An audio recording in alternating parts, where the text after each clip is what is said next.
অপেক্ষা, হ্যাঁ অপেক্ষা। নিকোটিনের দোয়ার আড়ালে ভেতরের পড়ে যাওয়া হৃৎপিণ্ডের আত্মচিৎকারের পরে তাকে আমার করে পাওয়ার অপেক্ষা। কিন্তু না, সে আর ফিরে আসেনি।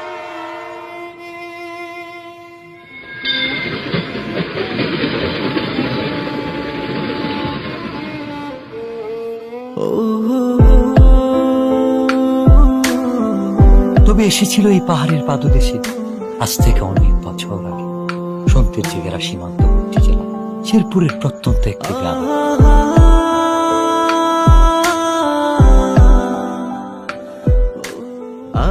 কে এই অতিথি, কে এই কিশোরী, কে এই মায়াবিনী?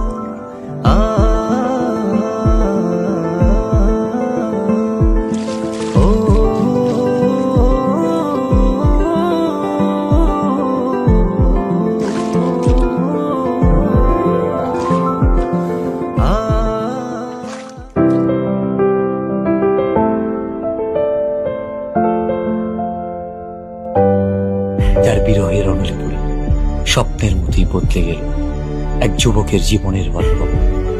হ্যাঁ, স্বপ্নের মতোই বদলে গেল।